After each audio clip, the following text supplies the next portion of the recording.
I'd like to introduce Ian Khan to those of you who missed the first session here in this track, the first track for the day.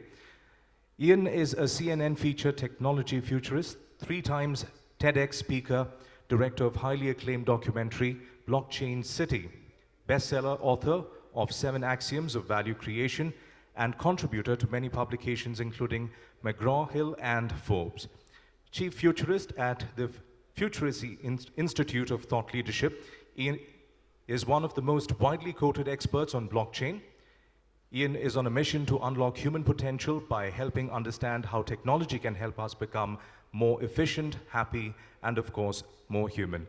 Ladies and gentlemen, please extend a warm welcome to Mr. Ian Khan, founder-in-chief Futurist, Futuracy, to deliver the first keynote address this afternoon.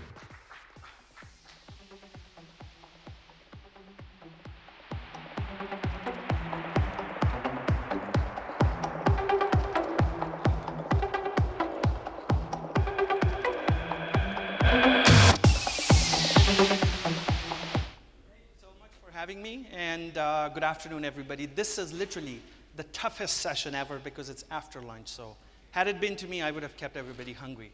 No, sorry, kidding.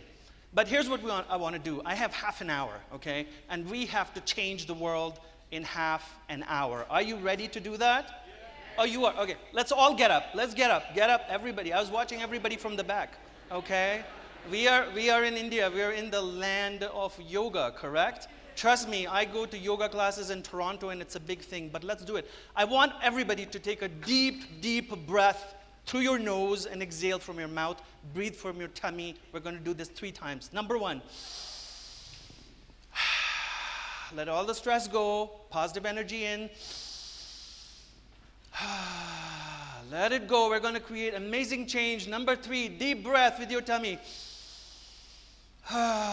Feels good, doesn't it? Say hello to the person on your right, introduce yourself, give them your name, shake your hands, do it to the person on your left. Just talk to the people on your right and left.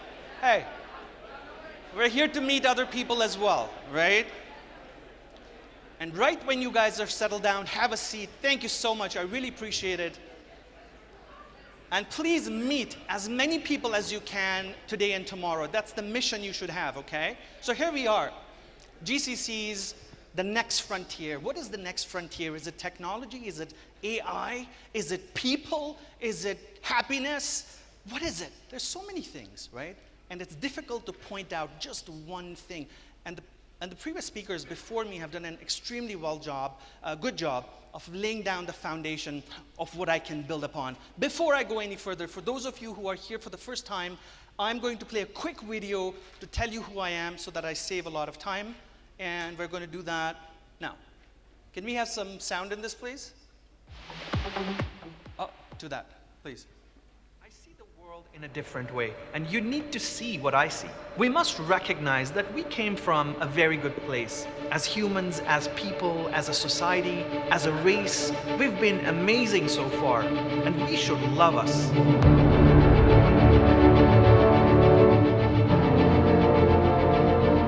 But nothing remains the same forever. Change is a constant.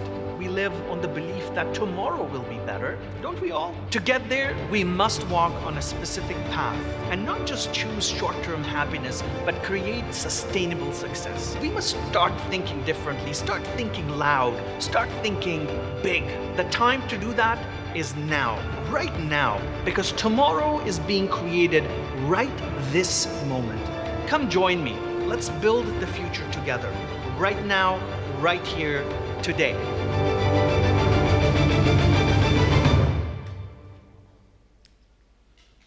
No time for applause, we don't have time. So a couple of points that stand out from that, and that's literally the mission that I breathe, is that change is a constant. And I spoke about this in my earlier session. I also want to talk about the fact that we all are looking forward to the future. There's nobody in the world who looks forward to the past. We all have our learning experiences, but the point is we need to move forward, and we all can be futurists. People often ask me, Ian, why are you a futurist? And I say because I can claim that I can think about the future. I can say, hey, this is what should be happening, or this is what is possible. So everybody here today if you can, live as futurists because you can claim that tomorrow is something you want to drive. Now, this is the year 2005. It's roughly, my maths is bad, it's about 13, 14 years ago. And this was literally one of the biggest events in the world. This is a time when a new pope was going to be put into place into the Vatican. And extremely important event. People are crying. They're standing outside for 2 days, 3 days to figure out and to look at the smoke when it comes out of the chimney, right? You all know the drill. You all know what happens. And they're capturing these memories on their cameras. They're going to picture this. They're going to frame it. They're going to put it at their home because it is such a big moment. It doesn't happen every day. But something happened. The same thing happened a few years later. 2013, a pope had to be put into place again. But now, the way people capture memories has dramatically changed. They've thrown away the old cameras, and now they have their iPads, they have their smartphones, and they're taking digital pictures. And this is a revolution that took place in those few years. Our lives completely got changed when the iPhone came out and when Steve Jobs did his inaugural address of launching that device. I think that is a big piece of history. Change is something that, if you accept it, you are on a path of development. You're on a path of growth. And if you don't change, if you don't even recognize change, then growth is going to be difficult. And you probably see this maybe in your organizations, that some people do not want to change their mindset, whereas some people change their minds really, really fast, which is a problem as well. But the point is, change has to be accepted and managed with and dealt with. And this is, I think, the only message that I want to leave you with. My question is, in a second, so I really believe that all of the people who are alive today in the world, we are part of a generation or a couple of generations that is the greatest people who have ever lived. I really want to say this. I think we are amazing because we've seen change from the old cassette tapes to the floppy disks to us being where we are right now. And this is a dramatic amount of change. I still remember the time when, as a kid, I had a BBC microcomputer, and it was a revolution. It had that black and white screen. We played Pac-Man on it. But now that era has gone. Who here remembers that time of the black and white computer monitors? Raise your hands. Okay? How many of you really, really loved that device? It was crazy. So I really think that we are seeing a lot of change, and it's difficult to adapt to all of it. So let's just accept it. But let's also accept that we're amazing, that we are great, that we are a people who have seen a lot of change. So please go back with this and don't feel that you are less than anybody else. I mean, come on. You're driving the global industries across the world. You're driving all of that. So you're capable. Now, here's a quick chart of what the future looks like. Literally, this is scientific. This is based on facts. And I haven't come up with this at all.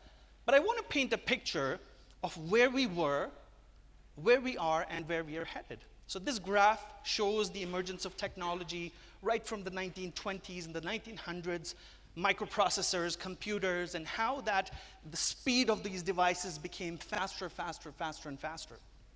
So we are at an era right now, 2011 to 2020, where technology or microprocessor technology in 2015 exceeded the computing power or the brain power of a mouse.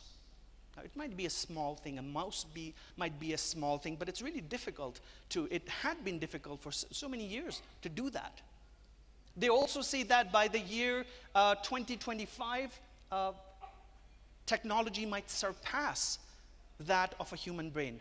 The computing capacity of technology might surpass that of human beings. And it's all based on the trends that we've seen so far. They also say that by the year 2045, there might be a time when all the technology, computing power of all the technology in the world might exceed that of every human being on Earth. Also termed that singularity, the era of where humans and machines will be one. But we don't know what the 2045 that year looks like. But here's another example. The agricultural revolution started about 8,000 years ago, and this is the time when our ancestors put the first tree, the first seed into the ground, and out came crops. That was 8,000 years ago, long time ago. But then something started happening. The first industrial revolution happened, where steam was invented, and humanity went into a different phase. 120 years from then, the light bulb was invented. So 8,000, 120, 90 years from the invention of the light bulb, we had the first moon landing. So 90 years, 22 years from the landing on the moon, the World Wide Web was invented. And only 9 years after the World Wide Web was invented, the human genome was decoded. So you can see how that timeline has been decreasing from 8,000 years to 120, 90, 22, 9 years. And this is based on the strides that we've made in technology. And it's all right here. So can you all predict to some level where we will be in the next few years? Are we going to be slower? Raise your hands if you think we're going to be much slower than we are today. How about faster? Do you think things will be faster? Raise your hands and show us. Okay. So we agree on something. And now all of you are futurists, right? Because you're predicting the future based on information that you're seeing. And this is literally what's happening. So the question is, what does the future mean for you? Does it mean to be more productive as an organization, as a GCC? Does it mean to get more orders? Does it mean to have more people employed? Does it mean a larger revenue share? There's many definitions that you can have, and all of them are right. There's nothing wrong with that. We all have different goals, different targets as individuals, as organizations. But there's a certain thing with the future, and we can identify some specific trends or specific areas that will dictate where we will go. And here they are. I spoke about this earlier as well. So the future definitely is going to be algorithmic. The present is algorithmic because our lives are dictated by Google, Amazon, Netflix, Flipkart, you name it. They're all based on algorithms. Technology is making decisions for us. Technology is recommending things for us. And we are doing it. We are buying into this era dictated by algorithms. What about automation? Now, automation is an old word for many things. But what about automation through artificial intelligence? Where all the mundane tasks that we do, all the reports that you hate doing, and I know there's many of you who hate these reports, everyday mundane tasks, imagine they're all gone because they're taken care of through artificial intelligence, machine learning, or any other technology that's coming up. I'm definitely looking forward to that era. Convergence, we heard about convergence, Internet of Things, artificial intelligence, blockchain, all coming together and creating a world where it's easy to live. It's convenient to live. The future is also driven by experiences, and there's a lot of focus on the experiential side of things. And this is not just at a personal level, but within organizations as well. As globalization happens, as a larger talent pool comes into effect, what experiences employees have at organizations is very important in order to retain them, in order to grow, and in order to have a sustainable growth. Mobility, tokenization, and most of all, creating trust at every level within your work is important. So the future is literally driven by all of these things. And you will, if you go back to your work tomorrow and you think about all of the places where your life is being disrupted or changed by this, there'll be more than one case where you've used something that's driven by algorithms, or you've had a new experience, or you've replaced trust in some way. And this is where we're headed.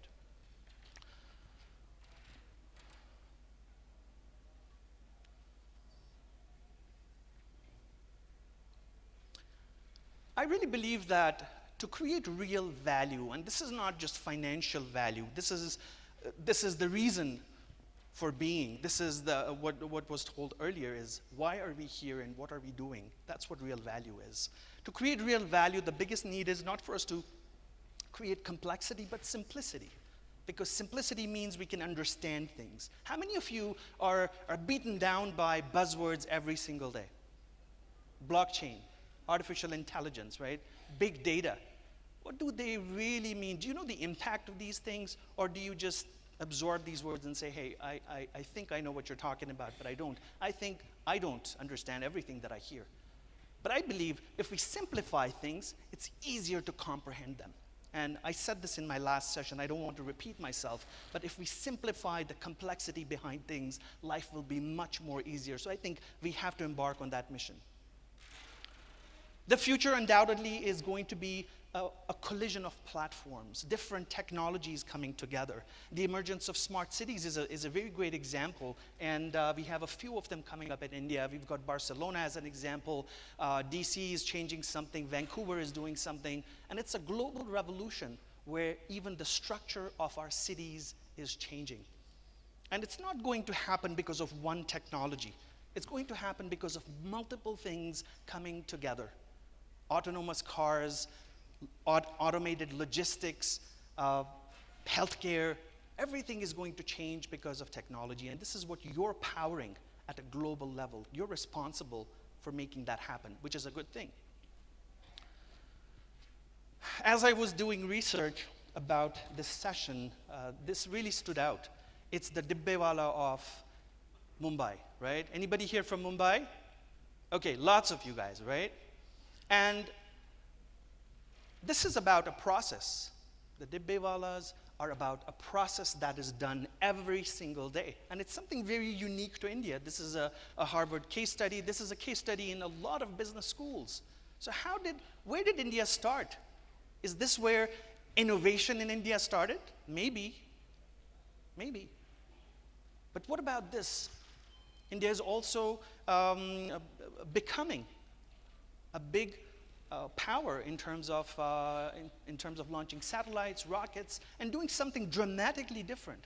India is at a pivotal position of changing that. So how do we go from being the Dibbewala innovation nation to being a nation that's powering the space industry in the world? There's a lot of difference between these two things. Full of technology and zero technology, just pure human potential.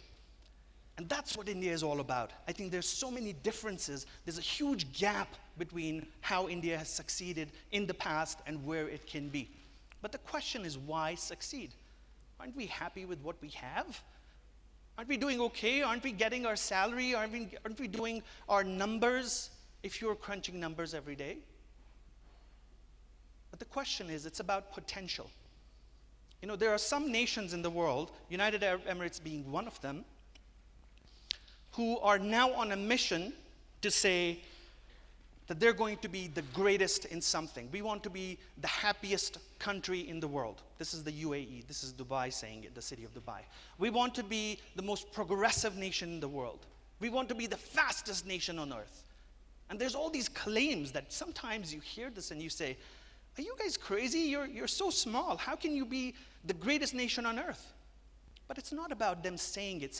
It's about claiming that position because they can. Why should they choose number 2? Or why should anybody choose number 2 if you can choose number 1? And I think that's in the blood and the DNA of India, is to be ahead. But I think we need to recognize it more. If you can be number 1, then be number 1. Why be number 2? And I think GCCs, the industry in general, you are on top. So why settle for less? Why not move ahead and empower the entire world with your innovative ideas? And I think that's the opportunity that you're sitting upon right now. Now, there's the GCC 3 core areas: alignment, capabilities, talent. How do you develop all of these? And the definitions are on the website for Nasscom and the GCC section. Is how do you deal with all these things? How do you become part of the mothership's mission, purpose? How do you develop the capabilities of generating a 360-degree impact on business? And what about talent? How do you reskill talent to be ready for the future? I think these are great opportunities. And I might have a plan. I have some ideas that I'd like to share. So the first thing that I believe anybody needs to do in order to succeed in this era of change, disruption, technology, whatever it is to create purpose, is to align with purpose. Purpose is the reason for being. Having a sales number is not purpose. but transforming the lives of people is a purpose. Somebody asked me a question earlier, was why do companies fail? Or why have a lot of companies failed who have tried to do something with blockchain? And the answer to that is because they did not have a clear purpose. We've got to have a very clear purpose. And I believe that to be successful, it's not enough to it's not enough to just align with the mothership and say, okay, it's great, I align with your purpose, but to also redefine it in a way that you see best fit, because that's what's missing in the world. A lot of the larger companies, and this is me looking at a global perspective, have stopped innovating because there isn't a lot of mental capability of doing that in the West. And so there's a lot of acquisitions that are taking place. There's a lot of diversification that's taking place to bring the talent in. And I think India is sitting at a huge pool of talent that can do that right now. So to be successful, GCCs must focus on the why for every stakeholder. Why should we serve this specific customer base? Or why should we do a particular thing in a specific order?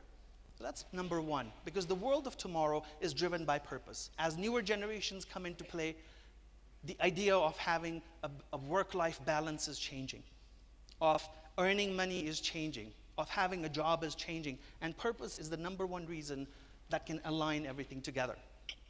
Number two is the future, of course, is about accountability, but it's about universal accountability. And we might think that we're all accountable. That's great. But let me ask you, how many of you decided on January 1st to lose weight, or to quit smoking, or to do something very specific, and you couldn't do it? And the reason you couldn't do it was because of a lack of accountability. And it's real. I'm sorry, I have to be real. And for organizations, this is a challenge, because many times we say we're going to do something, we don't do it. We go to work with half-heartedness, and we don't do the tasks that we've been performed, and that's not enough. We don't care. And that's what accountability is all about. To be accountable for everything that you do. To be accountable for the conversations that your teams are having with customers. To be accountable for any result and any output that your organization brings out from its doors. And I think this has to be across the board. Number three, let me ask you a question. How many of you are right now doing some kind of a course, like an education, degree, something, certification? Anybody? So there's, I would say, 5%. 5% of the room is actively engaged in learning something. And I'm not talking about on-the-job training. This is apart from that. Now let me ask, we're living in an era of dramatic change, where a lot of technology is changing our lives. There's globalization, there's a cross-fertilization of ideas. How do you expect to stay on top of the trend if you're not educating yourself? How come you're not registered on a free course by Harvard or Yale on Coursera or edX? Education is also free today. That's the beauty of it. Education is free, and we're not utilizing that opportunity to learn. So GCCs, I really believe, must invest in education across the board. A majority of it is going to be free. But if we don't re-educate ourselves, because the degree that we've done 10, 15, 20 years ago is not relevant because of the graph we saw. Technology is changing really, really fast. But it's not just technical skills we need. We need social skills. We need communication skills. As the world becomes smaller and smaller, there's more competition, we need to have a global outlook on things. So please expand on this critical point to learn something. Start learning something right now. Collaboration cannot be less stressed than what it is, but the future is driven by collaborations. Companies cannot survive today based on the work that they do inside their workshops. You've got to collaborate with others and create joint outcomes. You've got to support ecosystems that help you achieve something new. And it's about taking a little bit of risk. If you don't take risk, then you do not grow. And so make collaboration a big part of what you do. Local collaboration, supporting ecosystems, global collaboration. Just do something that changes something, that makes you a little bit uncomfortable. And if you fail, please account for an X amount of failure, because you cannot succeed in everything you do. It's impossible.